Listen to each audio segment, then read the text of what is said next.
Surya Pratama, seorang pengusaha muda berusia 32 tahun dari Surabaya, adalah tipe orang yang tak pernah menyerah pada mimpi.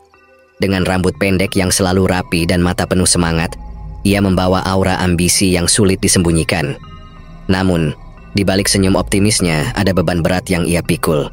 2 bisnis gagal yang telah menguras tabungannya. Toko tekstil yang bangkrut karena banjir besar dan kafe kecil yang tak pernah ramai pengunjung telah meninggalkan luka pada kepercayaan dirinya dan dompetnya. Keluarganya, terutama ibunya yang cerewet, terus mendesaknya untuk berhenti bermimpi dan mencari pekerjaan kantoran yang stabil. Tapi Surya menolak.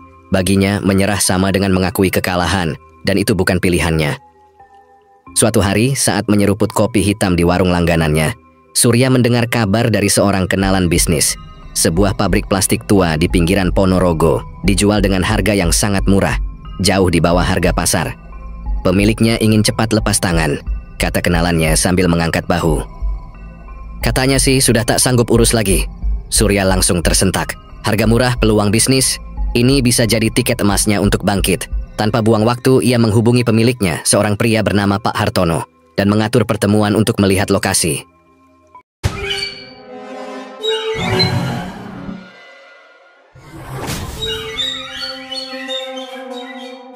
Perjalanan menuju Ponorogo membawanya melewati jalan-jalan sempit yang dipenuhi sawah dan pepohonan rindang. Namun suasana damai itu perlahan memudar saat ia mendekati lokasi pabrik. Di kejauhan, bangunan tua itu berdiri menyendiri, dikelilingi rerumputan liar yang tak terurus. Cat merahnya sudah mengelupas, memperlihatkan lapisan besi berkarat di bawahnya. Jendela-jendela yang pecah tampak seperti mata kosong yang menatapnya, dan udara di sekitar terasa berat, seolah menyimpan rahasia yang tak ingin diungkap. Pak Hartono sudah menunggu di depan gerbang besi yang setengah terbuka.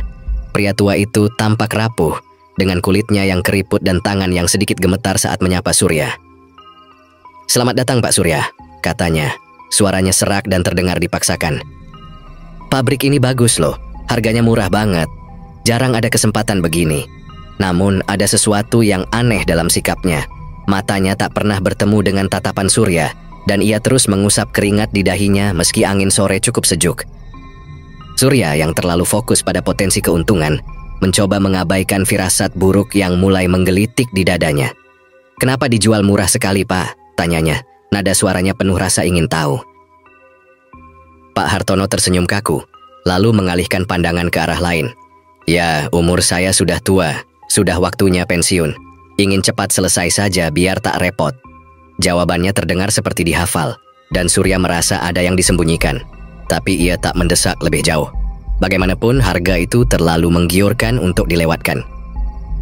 Mereka masuk ke dalam pabrik dan seketika udara berubah menjadi pengap. Bau busuk samar menyelinap ke hidung Surya, campuran aneh antara sesuatu yang membusuk dan aroma kimia yang menyengat. Ia mengerutkan hidung tapi memilih diam.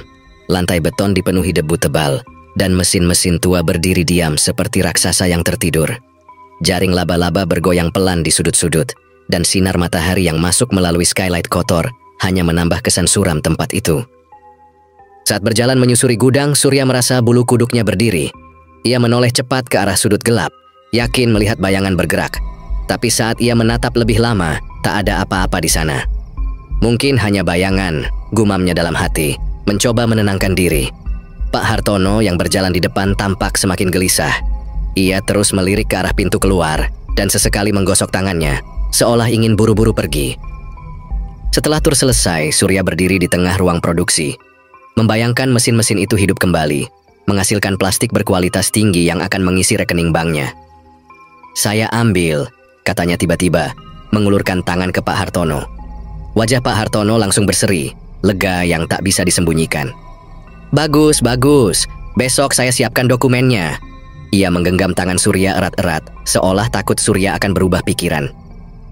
Malam itu saat mengemudi pulang ke Surabaya, Surya merasa campur aduk.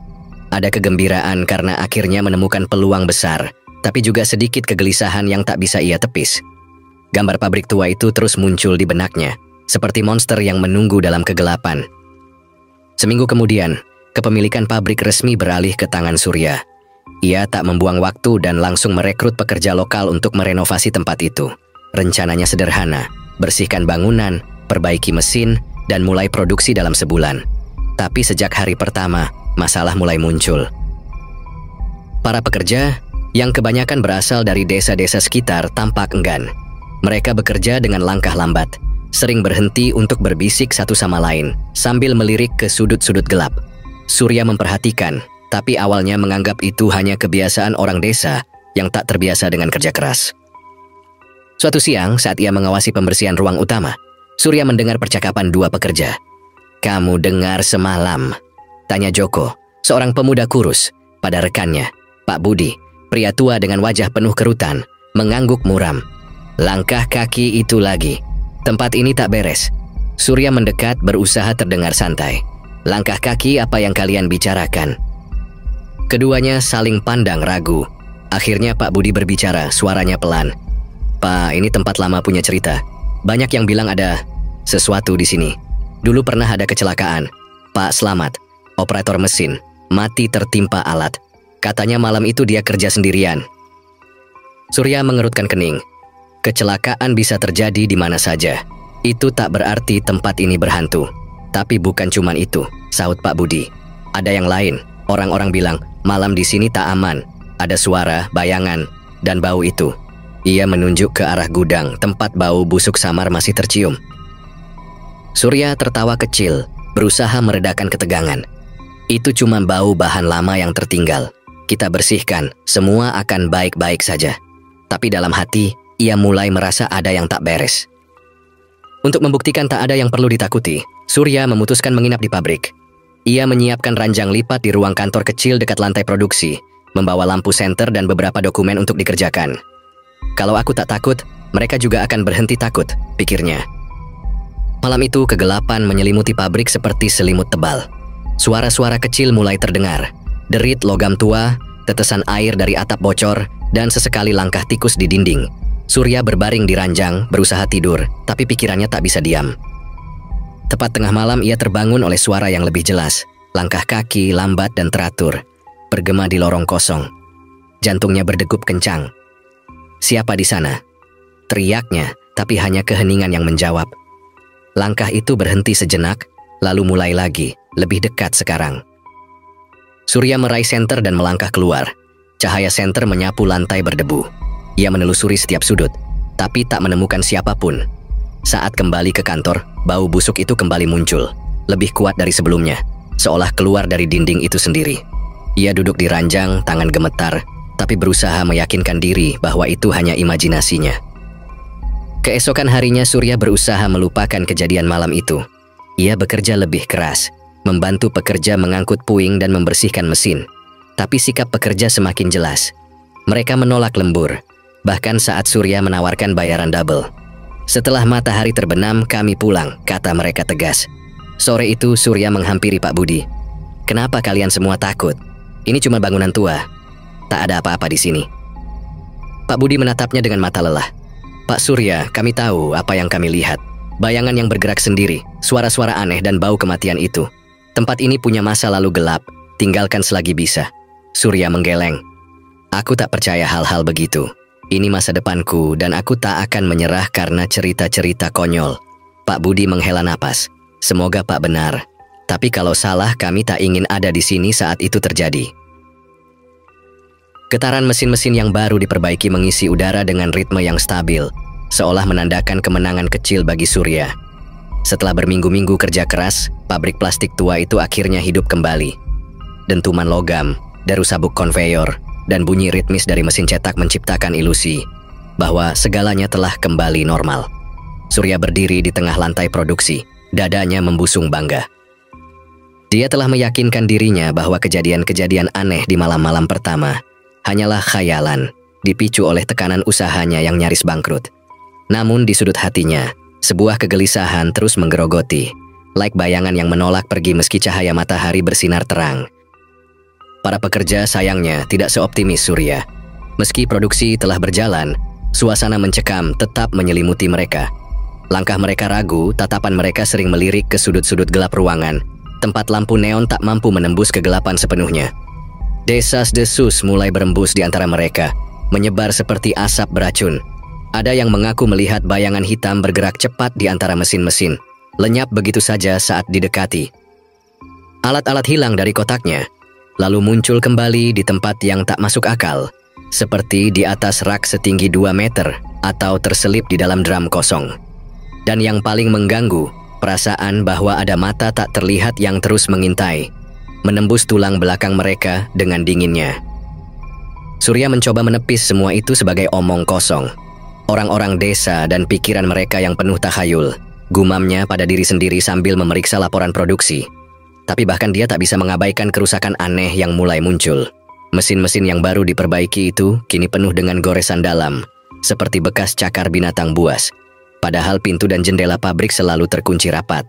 Mungkin tikus, katanya, meski suaranya sendiri terdengar tak yakin.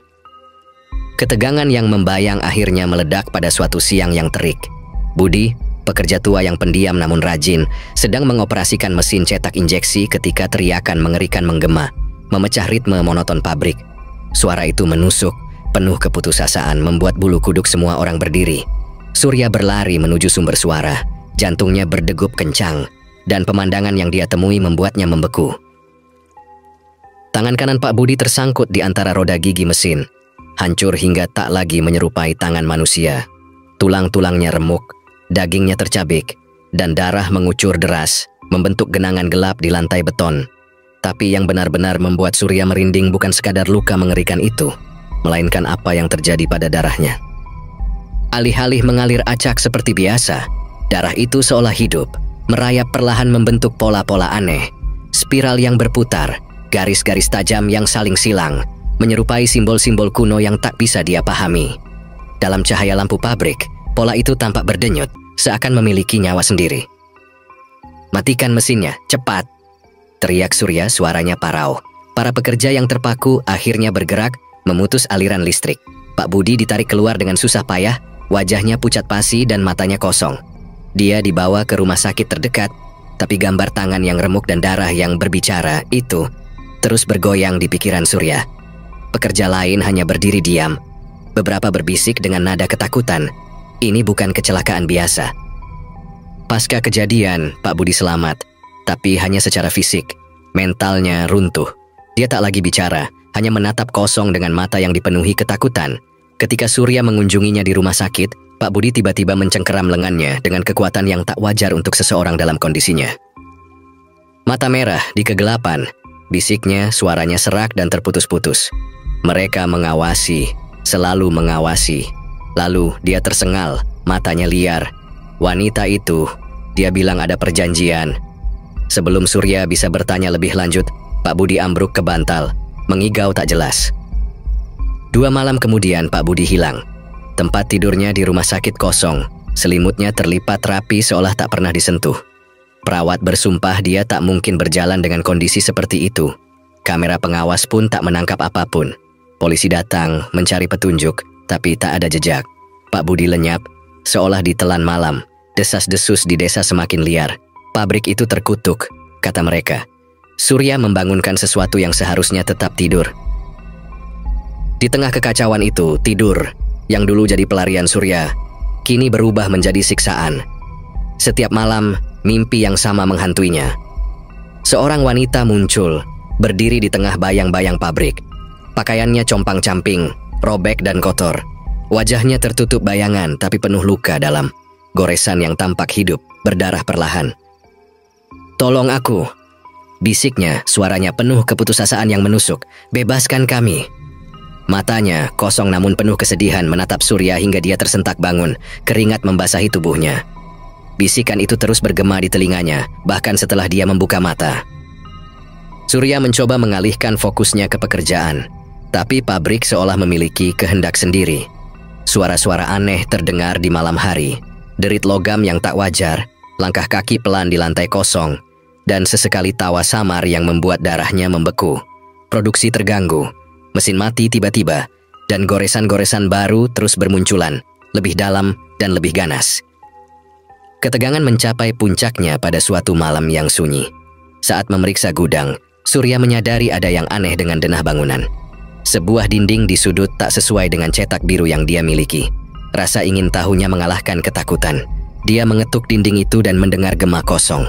Dengan bantuan linggis, dia membukanya, dan sebuah pintu tersembunyi terkuak, memperlihatkan tangga sempit yang menurun ke kegelapan. Udara yang naik dari bawah terasa busuk, bercampur bau tanah lembab dan sesuatu yang membusuk. Surya menyalakan senter, sinarnya gemetar di tangannya. Tangga kayu tua itu berderit di bawah kakinya. Setiap langkah mempertebal rasa takut yang mencekik dadanya. Di dasar tangga, dia menemukan ruangan kecil yang lebih mirip makam daripada ruang bawah tanah. Dindingnya penuh dengan ukiran aneh, mirip pola darah budi, tapi lebih rumit, lebih tua. Di tengah ruangan berdiri sebuah meja batu. Permukaannya bernoda coklat tua yang mencurigakan. Mungkin darah yang sudah mengering bertahun-tahun. Surya menahan napas. Ruangan ini tak ada di denah dan tujuannya terselubung misteri. Saat dia mengulurkan tangan untuk menyentuh meja batu itu, hawa dingin tiba-tiba menyapu ruangan. Pintu di atasnya membanting tertutup dengan suara menggelegar, mengguncang dinding. Panik melanda. Dia berlari naik memukuli pintu, tapi itu tak bergoyang. Dalam kegelapan yang mencekik, dia mendengarnya. Langkah kaki pelan, teratur, mengelilinginya seperti predator yang mengintai. Lalu, sebuah bisikan dingin dan penuh dendam. "Kau tak seharusnya ada di sini." Surya berteriak, melemparkan tubuhnya ke pintu hingga akhirnya terbuka. Dia tersandung keluar, terengah-engah, dan terus berlari hingga berada di luar, di bawah cahaya bulan yang pucat. Pabrik menjulang di belakangnya, jendelanya seperti mata yang tak pernah berkedip mengawasi. Malam itu Surya tak bisa tidur. Rasa bahwa dia telah melanggar batas tak terucapkan menghantuinya. Bisikan wanita dalam mimpinya bercampur dengan peringatan budi tentang mata merah. Saat dia menatap langit-langit kamar, tekad baru mengeras di hatinya. Dia akan mengungkap kebenaran apapun risikonya. Tapi di sudut pikirannya, sebuah suara berbisik pelan, memperingatkan bahwa beberapa rahasia lebih baik dibiarkan terkubur. Surya tak lagi bisa menutup mata dari kenyataan yang mengerikan. Pabrik yang selama ini menjadi kebanggaannya, kini terasa seperti makam hidup, penuh dengan bayangan dan bisikan yang tak bisa dijelaskan. Hilangnya budi, pekerja setianya, serta suara-suara aneh yang bergema di malam hari, membuatnya tersudut pada keputusasaan. Ambisi yang dulu membakar jiwanya kini padam, digantikan oleh rasa takut yang merayap di setiap inci tubuhnya. Ia tahu, jika tak bertindak cepat, nyawanya dan nyawa pekerja lain bisa menjadi korban berikutnya. Dengan tangan gemetar, ia mengambil keputusan terakhir. Memanggil seorang dukun terkenal, Mbah Gito, yang dikenal di desa-desa sekitar sebagai ahli dalam menghadapi dunia gaib. Mbah Gito tiba di pagi yang kelabu. Langit tertutup awan tebal seolah meramalkan nasib buruk. Pria tua itu tampak sederhana, mengenakan kain lusuh dan membawa tas tua berisi peralatan ritual. Sebatang kayu berukir, lilin hitam, dan beberapa botol kecil berisi cairan keruh yang tak bisa Surya tebak isinya. Matanya yang tersembunyi di balik kerutan wajah memancarkan ketenangan yang aneh, namun juga kebijaksanaan yang membuat Surya merasa kecil di hadapannya. "Tunjukkan aku ruang bawah tanah itu," kata Mbah Gito dengan suara serak tanpa basa-basi. Surya mengangguk, meski jantungnya berdegup kencang hanya dengan mengingat tempat itu. Mereka berdua menuruni tangga sempit menuju ruang bawah tanah. Udara di sana terasa berat, dingin menusuk tulang, dan bau busuk yang menyengat. Campuran darah kering, tanah lembab, dan sesuatu yang membusuk segera memenuhi paru-paru mereka. Mbah Gito menyalakan lilin hitamnya, nyala kecil itu berkelip lemah di tengah kegelapan yang pekat. Cahayanya menerangi dinding yang penuh dengan ukiran aneh, simbol-simbol melingkar yang tampak seperti mata, dan garis-garis yang menyerupai aliran darah. Surya merasa bulu kuduknya berdiri, tapi ia tetap mengikuti langkah Mbah Gito yang mantap menuju pusat ruangan. Di sana berdiri sebuah altar kuno dari batu kasar. Permukaannya dipenuhi noda coklat tua yang mengering, membentuk pola yang mengerikan seolah darah pernah mengalir bebas di atasnya. Di sekitar altar, tulang-tulang manusia berserakan, tengkorak yang retak, tulang paha yang patah, dan beberapa potongan kecil yang masih menempel sisa daging kering. Di tengah altar, sebuah patung kecil dari tanah liat menatap mereka dengan ekspresi mengerikan. Wajahnya terdistorsi, mulutnya terbuka lebar dalam jeritan bisu, dan sepasang mata dari kristal merah bersinar aneh, seolah hidup dan mengawasi setiap gerakan mereka. Mbah Gito mendekati altar itu. Tangannya yang keriput menyentuh permukaan batu dengan hati-hati. Tiba-tiba, ia menarik napas tajam dan mundur, wajahnya memucat. "Ini tempat pesugihan," katanya. Suaranya bergetar oleh kengerian yang tersembunyi. Disinilah mereka melakukannya, mengorbankan nyawa untuk kekayaan. Surya menelan ludah, tenggorokannya terasa kering. Maksud Mbah, nyawa manusia. Mbah Gito mengangguk pelan. Matanya tak lepas dari patung itu. Pemilik sebelumnya, orang yang membangun pabrik ini, membuat perjanjian dengan entitas gelap. Ia menawarkan nyawa pekerjanya sebagai tumbal. Setiap kematian disembunyikan sebagai kecelakaan kerja, mesin yang jatuh, kebakaran kecil, atau hal-hal yang tak pernah dicurigai. Darah mereka diserahkan kepada makhluk ini. Ia menunjuk patung itu sebagai ganti kekayaan yang melimpah. Surya merasa perutnya mual. Ia membayangkan para pekerja yang datang dengan harapan mencari nafkah, tanpa tahu bahwa mereka berjalan menuju kematian yang direncanakan. Tapi, kenapa roh-roh itu masih di sini? Kenapa mereka tak pergi? Ritualnya gagal, jawab Mbah Gito. Suaranya penuh kepastian. Entah pemiliknya melanggar janji, atau ada kesalahan dalam persembahan. Roh-roh korban tak bisa menyeberang ke alam baka. Mereka terperangkap di sini, dipenuhi amarah dan dendam. Kini, mereka bukan lagi arwah biasa, mereka menjadi entitas jahat yang haus akan balas dendam. Mbah Gito mengeluarkan sebatang kayu berukir dari tasnya dan mulai merapal mantra dalam bahasa kuno yang tak dimengerti Surya. Ia menaburkan abu dari kantong kecil ke sekitar altar, mencoba membentuk lingkaran perlindungan. Aku akan mencoba membersihkan tempat ini, katanya. Tapi kita harus cepat. Namun sebelum ia selesai, angin dingin tiba-tiba menyapu ruangan, memadamkan semua lilin dalam sekejap. Kegelapan menyelimuti mereka, hanya cahaya senter Surya yang tersisa, dan itu pun mulai berkedip-kedip seolah kehilangan daya. Suara gemerisik terdengar dari sudut-sudut, seperti cakar yang menggores batu, diikuti oleh desisan rendah yang membuat jantung Surya hampir berhenti. Mbah Gito mempercepat rapalannya. Suaranya semakin keras, tapi ada nada ketakutan yang tak bisa disembunyikan. Tiba-tiba patung di altar itu bergetar. Mata kristalnya tampak berkedip lebih terang, dan dari kegelapan, sebuah kekuatan tak kasat mata menerjang. Mbah Gito terlempar ke belakang, tubuhnya menghantam dinding dengan suara keras yang menggema. Ia mengerang kesakitan, dan dalam cahaya senter yang lemah, Surya melihat luka-luka mengerikan muncul di tubuh dukun itu. Cakar dalam merobek kulitnya, darah segar mengalir deras dari lengan, dada, dan wajahnya. Darah itu tampak terlalu banyak, terlalu cepat, seolah ada sesuatu yang sengaja mempermainkan nyawanya. "Keluar, sekarang!" teriak Mbah Gito, suaranya penuh kepanikan yang tak biasa. Surya berlari mendekati dukun itu, menariknya menuju tangga. Mereka tersandung naik, langkah mereka kacau oleh teror. Saat mencapai pintu, Surya merasa ada sentuhan dingin di pergelangan kakinya, seperti jari-jari es yang mencoba menahannya. Tapi ia berhasil menutup pintu dengan keras. Dari balik pintu terdengar suara benturan keras dan raungan marah yang membuat dinding bergetar. Di luar, Mbah Gito terduduk di lantai, napasnya tersengal-sengal. Luka-lukanya tampak mengerikan. Daging yang robek memperlihatkan otot dan tulang di beberapa bagian. Tapi yang lebih menakutkan adalah matanya, penuh dengan ketakutan yang mendalam. "Kutukan ini terlalu kuat," katanya lemah. "Entitas itu, aku tak bisa melawannya. Roh-rohnya haus, dan mereka tak akan berhenti." "Apa yang mereka inginkan?" tanya Surya, suaranya gemetar. Mbah Gito menatapnya dengan tatapan kosong. "Balas dendam, atau nyawa baru untuk menggantikan mereka. Tinggalkan tempat ini, Nak Surya, sebelum kau jadi bagian dari mereka." Surya membantu Mbah Gito pergi, tapi hatinya terbelah. Pabrik ini adalah hidupnya, investasi, seluruh tabungan dan mimpinya. Ia tak bisa begitu saja menyerah.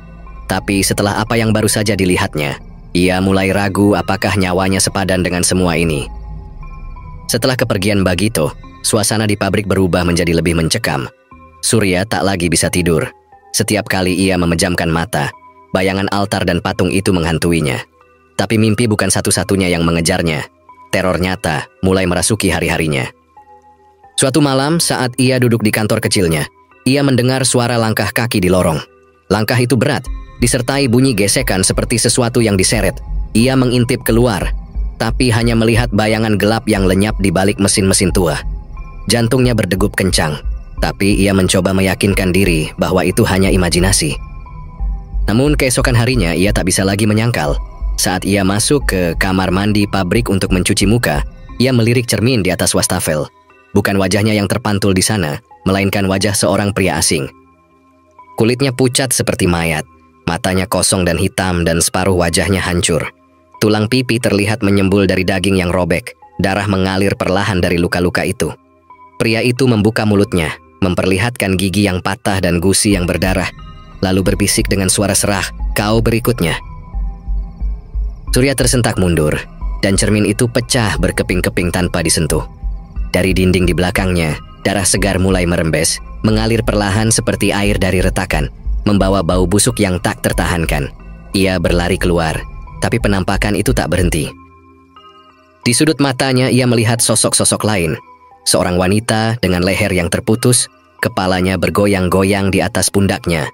Seorang anak kecil dengan mata yang dijahit tertutup, benang hitamnya basah oleh darah. Dan seorang pekerja dengan tubuh terbakar, kulitnya meleleh hingga memperlihatkan tulang. Mereka semua menatapnya, mata mereka penuh kebencian, seolah menyalahkannya atas penderitaan yang tak pernah ia sebabkan. Surya merasa akalnya perlahan terkikis. Ia tak bisa membedakan mana kenyataan dan mana halusinasi. Setiap sudut pabrik tampak hidup, setiap suara terdengar seperti ancaman. Darah terus muncul, di lantai, di dinding, bahkan di tangannya meski ia tak terluka. Ia tahu kutukan ini tak akan berhenti sampai menelannya utuh, atau sampai ia menemukan cara untuk memutusnya. Surya duduk di meja kayu tua di kantor kecilnya yang terletak di sudut pabrik. Tangan kanannya gemetar saat mencoba mengetik iklan penjualan di laptop yang layarnya terus berkedip-kedip, seolah-olah mesin itu pun ikut mengejek usahanya yang sia-sia.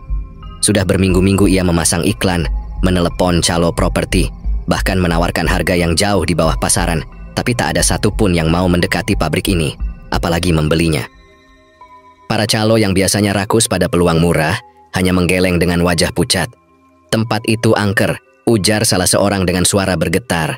Tak ada yang mau berurusan dengan kutukan. Surya mencoba menertawakan omongan itu, tapi tawanya terhenti di tenggorokan. Terasa kering dan kosong. Dalam hati, ia tahu ada kebenaran di balik kata-kata mereka, meski ia mati-matian menyangkalnya. Pabrik yang dulu ramai dengan deru mesin dan suara pekerja kini hening, seperti makam yang ditinggalkan. Mesin-mesin besar yang pernah menjadi kebanggaannya kini tertutup debu tebal dan jaring laba-laba yang bergoyang pelan ditiup angin. Para pekerja telah lama pergi, meninggalkan Surya sendirian setelah kejadian mengerikan yang menimpa Pak Budi, yang jatuh ke mesin penggiling hingga tubuhnya hancur, dan Mbah Gito, dukun tua yang ditemukan tergantung di rumahnya dengan mata terbelalak penuh ketakutan. Kini, bangunan luas itu terasa seperti penjara raksasa yang mengurungnya. Atau lebih buruk lagi, jebakan yang sengaja dirancang untuk menjeratnya hingga akhir hayat. Malam demi malam, tidur menjadi hal yang Surya takuti. Setiap kali matanya terpejam, suara tawa mengerikan menggema di kepalanya. Tawa yang dalam, berat, dan penuh kebencian, seolah berasal dari dunia lain. Suara itu merayap masuk ke pikirannya, menggerogoti kewarasannya seperti tikus yang menggigiti kayu lapuk. Di siang hari, ia sering terhuyung-huyung. Pandangannya kabur, dan ia mulai kesulitan membedakan mana khayalan dan mana kenyataan. Bayangan hitam bergerak cepat di sudut matanya. Suara langkah kaki pelan mengikuti di belakangnya. Tapi saat ia berbalik dengan jantung berdegup kencang, lorong-lorong pabrik tetap kosong. Suatu sore, saat matahari mulai tenggelam dan cahaya keemasan menyelinap melalui jendela-jendela kotor, Surya melihat sesuatu yang membuat darahnya membeku di urat nadi. Di ujung lorong panjang yang menghubungkan ruang produksi dan gudang, seorang anak kecil berdiri diam. Wajahnya pucat seperti mayat yang baru bangkit dari kubur, matanya hitam legam tanpa pupil, dan pakaiannya compang-camping, basah oleh cairan merah yang menetes ke lantai. Anak itu tersenyum, senyum yang mengerikan dengan gigi-gigi tajam berlumur hitam, lalu berlari ringan ke arah sudut lorong, menghilang seolah ditelan dinding. Dengan napas tersengal, Surya mengejarnya, berharap membuktikan bahwa ini hanya halusinasi. Tapi saat ia sampai di sudut, ia hanya menemukan dinding beton dingin yang lembab. Jantungnya berdegup kencang, keringat membasahi dahinya. Ini bukan ilusi, ini nyata, dan ancamannya semakin terasa di setiap nafas yang ia hembuskan. Keputusasaan mendorong Surya untuk kembali mencari bantuan dari luar. Ia tak lagi peduli pada logika atau harga dirinya. Ia hanya ingin bebas dari neraka ini.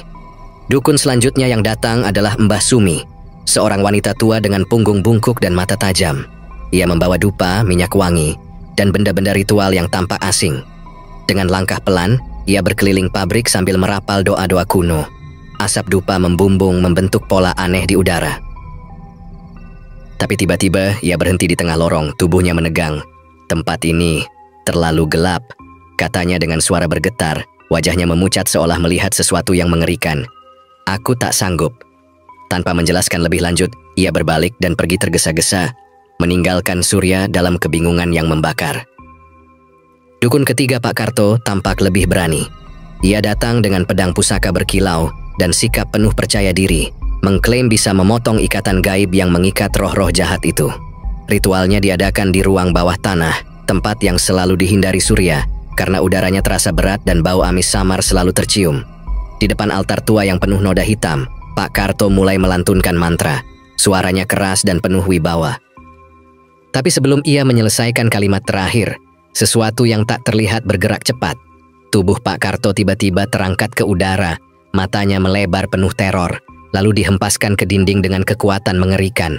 Darah menyembur dari mulutnya, dan dalam sekejap matanya tercongkel keluar, bergelantungan di saraf optik yang putus. Surya berteriak, mencoba mendekat, tapi kengerian itu membekukannya.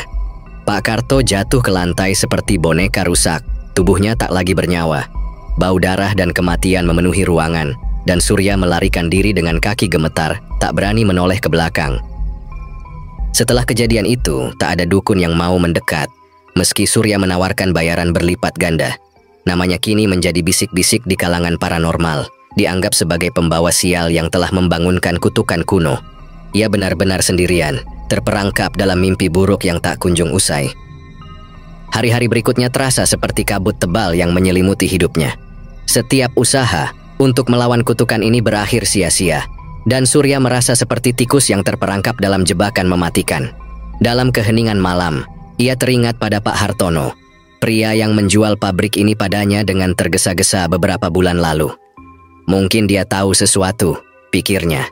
Dengan sisa-sisa harapan yang ia genggam erat, Surya memutuskan untuk mencari alamat Pak Hartono dan menuntut jawaban. Perjalanan mencari rumah itu penuh rintangan.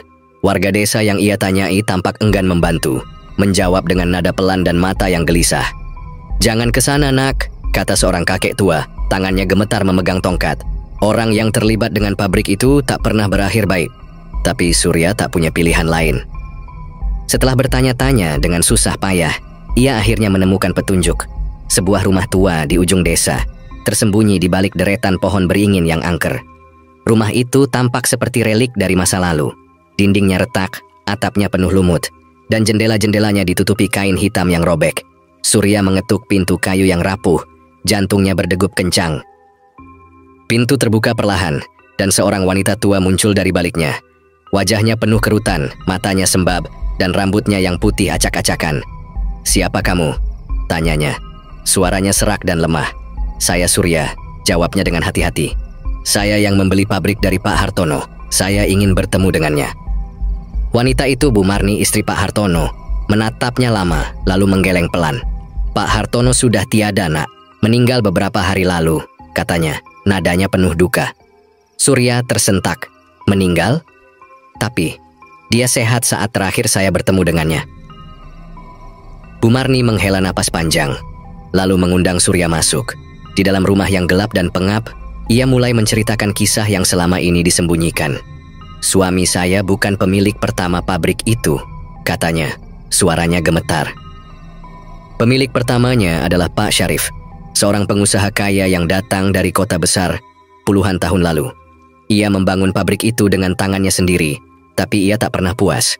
Ia terjerumus ke dalam pesugihan, membuat perjanjian dengan entitas jahat yang ia panggil Si Merah. Surya merasa bulu kuduknya berdiri. "Si Merah?" tanyanya, suaranya hampir hilang. Bu Marni mengangguk, matanya penuh ketakutan. Entitas itu menjanjikan kekayaan tak terbatas, tapi dengan harga mahal, nyawa manusia. Pak Syarif mengorbankan pekerja-pekerjanya, menyamarkan kematian mereka sebagai kecelakaan. Selama bertahun-tahun ia hidup dalam kemewahan, tapi Si Merah tak pernah puas. Ia menuntut lebih banyak korban. Ketika Pak Syarif mencoba menghentikan ritual itu, ia dibunuh dengan cara yang mengerikan. Tubuhnya ditemukan di ruang bawah tanah pabrik, tercabik-cabik hingga tak bisa dikenali. Surya menelan ludah, jantungnya berdetak kencang. Lalu, bagaimana Pak Hartono mendapatkan pabrik itu? Setelah Pak Syarif mati, pabrik itu dijual murah kepada suami saya, lanjut Bu Marni. Kami tak tahu apa-apa tentang kutukan itu pada awalnya, tapi tak lama kemudian kejadian aneh mulai terjadi. Penampakan, suara-suara, mimpi buruk. Suami saya jatuh sakit, dan sebelum meninggal, ia menyesal telah menjual pabrik itu kepada kamu. Ia ingin memperingatkanmu, tapi tak sempat. Surya terdiam, pikirannya berputar liar. Jadi, sekarang si Merah mengincar saya. Bu Marni menatapnya dengan mata penuh simpati. Ia haus akan nyawa, nah. Ia tak akan berhenti sampai mendapatkan apa yang diinginkannya. Tinggalkan pabrik itu sekarang sebelum terlambat. Malam itu, Surya pulang dengan kepala penuh kekacauan. Ia merasa seperti pion dalam permainan maut yang tak ia mengerti aturannya. Di satu sisi, ia tak ingin menyerah. Pabrik itu adalah segalanya baginya. Hasil jerih payah bertahun-tahun. Tapi di sisi lain, rasa takut menggerogoti hatinya. Ia tahu nyawanya lebih berharga daripada apapun, tapi meninggalkan pabrik berarti menyerah pada kegelapan yang mengejarnya. Saat ia berbaring di ranjang, suara tawa mengerikan itu kembali muncul. Lebih keras dan lebih jahat dari sebelumnya. Ia menutup telinga, tapi suara itu terus bergema, seolah merobek-robek pikirannya. Tiba-tiba, ia mendengar langkah kaki di lorong rumahnya. Pelan tapi pasti mendekat ke arah kamarnya. Jantungnya hampir berhenti saat sebuah sosok muncul di ambang pintu. Tinggi, kurus, dengan kulit pucat seperti mayat dan mata yang menyala merah darah. Si Merah, bisik sosok itu, suaranya dalam dan penuh dendam. Kau milikku, Surya. Surya terbangun dengan teriakan, tubuhnya basah keringat. Itu hanya mimpi, tapi teror itu terasa begitu nyata. Ia tahu waktu hampir habis. Jika ia tak menemukan cara untuk melawan kutukan ini, si Merah akan segera mengambil nyawanya. Malam itu terasa lebih gelap dari biasanya. Langit di atas pabrik tua itu tertutup awan tebal, menghalangi sinar bulan yang biasanya memberikan sedikit ketenangan. Surya berdiri di depan pintu masuk yang berkarat. Tangannya gemetar memegang senter yang cahayanya tak mampu menembus kegelapan pekat di dalam. Bau busuk, campuran karat, tanah lembab, dan sesuatu yang lebih mengerikan memenuhi udara. Ia tahu, di balik dinding-dinding tua itu, sesuatu sedang menunggunya. Si Merah, entitas jahat yang telah menghantui hidupnya, tak akan melepaskannya begitu saja. Selama berminggu-minggu, Surya telah mencoba segala cara untuk mengakhiri kutukan yang menimpa pabrik itu. Dukun-dukun yang ia panggil datang dengan janji manis, tapi satu persatu mereka gagal. Beberapa bahkan kehilangan nyawa dalam prosesnya. Kini, dalam keputusasaan yang memuncak, ia mendengar tentang seorang ustadz kampung bernama Hashim. Orang-orang mengatakan bahwa Ustadz Hashim berbeda. Ia tak mengandalkan mantra atau jimat, melainkan iman dan doa yang tulus. Dengan sisa harapan yang hampir padam, Surya pergi menemuinya. Pondok Ustadz Hashim terletak di pinggir desa, sederhana namun damai, dikelilingi pohon-pohon besar yang daunnya bergoyang pelan ditiup angin. Pria tua itu menyambut Surya dengan senyum tipis, matanya yang teduh seolah bisa melihat jauh ke dalam jiwa. Ia mengenakan jubah putih yang sudah usang dan peci hitam sederhana, tapi ada kekuatan tenang yang memancar darinya. Aku sudah tahu kenapa kau datang, Nak Surya, katanya suaranya lembut namun tegas. Masalahmu bukan sekadar gangguan biasa. Ini adalah kutukan yang lahir dari darah dan keserakahan. Surya menunduk, merasa malu dan takut sekaligus. Aku tak tahu harus berbuat apa lagi, Ustadz. Aku sudah mencoba segalanya, tapi kekuatan itu terlalu besar. Ustadz Hashim mengangguk, lalu menatap Surya dengan penuh makna. Kekuatan gelap memang bisa menguasai tubuh dan pikiran, tapi ia tak akan pernah bisa mengalahkan hati yang tulus dan iman yang kuat. Namun, aku harus jujur padamu, menghancurkan kutukan ini membutuhkan pengorbanan besar. Bukan hanya dariku, tapi juga darimu. Pengorbanan apa, Ustadz? Tanya Surya, suaranya bergetar. Pengorbanan jiwa dan hati. Kau harus melepaskan segala ambisi yang telah membawamu ke jalan ini. Kau harus berdoa dengan sungguh-sungguh, memohon ampun atas dosa-dosamu, dan menerima apapun yang terjadi sebagai kehendak Allah. Kata-kata itu menusuk hati Surya. Selama ini ia memang terlalu terpaku pada kekayaan dan kesuksesan, mengabaikan tanda-tanda bahaya demi keuntungan pribadi. Kini ia menyadari bahwa semua itu telah membawanya ke ambang kehancuran. Dengan tekad yang baru ia berkata, "Aku siap, Ustadz. Aku akan ikut apapun yang kau perintahkan." Malam berikutnya mereka kembali ke pabrik. Udara terasa lebih dingin dan berat, seolah alam sendiri tahu bahwa pertarungan besar akan segera terjadi. Ustadz Hashim membawa sebuah tas kecil berisi Al-Quran, sebotol air suci, dan beberapa lembar kertas bertulisan doa. Ia menyalakan lilin-lilin kecil di sekitar ruang utama. Tempat altar pesugihan disembunyikan di bawah lantai. Cahaya lilin itu tampak lemah di tengah kegelapan yang menyelimuti. Tapi Ustadz Hashim tampak tak gentar. "Ritual ini akan membuka tabir antara dunia kita dan dunia mereka," katanya sambil menyiapkan perlengkapan. "Kita harus siap menghadapi apapun yang muncul. Pegang tasbih ini, Nak Surya, dan jangan lepaskan apapun yang terjadi." Surya menggenggam tasbih kayu itu erat-erat, jantungnya berdetak kencang. Ia merasa seperti prajurit yang akan masuk ke medan perang tanpa senjata, hanya mengandalkan keyakinan. Ustadz Hashim mulai melantunkan doa, suaranya yang dalam dan penuh wibawa bergema di ruangan yang sunyi. Awalnya, tak ada yang berubah. Tapi tak lama kemudian, udara menjadi dingin menusuk. Napas mereka membentuk uap putih di udara. Lampu-lampu tua di langit-langit mulai berkedip, dan suara gemerisik terdengar dari sudut-sudut ruangan. Tiba-tiba, sebuah bayangan hitam muncul dari lantai, membesar dengan cepat hingga membentuk sosok yang mengerikan. Si Merah berdiri di hadapan mereka. Tubuhnya tinggi dan kurus, kulitnya pucat seperti mayat yang membusuk, dipenuhi luka terbuka yang mengeluarkan darah hitam kental. Matanya menyala merah terang, memancarkan kebencian yang membakar. Wajahnya mengerikan, mulutnya terbuka lebar memperlihatkan gigi-gigi tajam yang berlumur darah, dan suaranya menggelegar seperti petir. "Kalian berani mengusikku, manusia lemah?" Surya mundur selangkah, jantungnya hampir berhenti. Tapi Ustadz Hashim tak bergeming. Ia mengangkat Al-Quran di tangannya dan melanjutkan doanya dengan suara yang lebih keras. "Dengan nama Allah, aku perintahkan kau untuk pergi dari tempat ini." Si Merah meraung marah, dan seketika, angin kencang menerpa ruangan, memadamkan lilin-lilin dan melemparkan benda-benda ke udara. Dinding pabrik berguncang hebat, retakan muncul di lantai, dan suara jeritan para korban bergema dari kegelapan.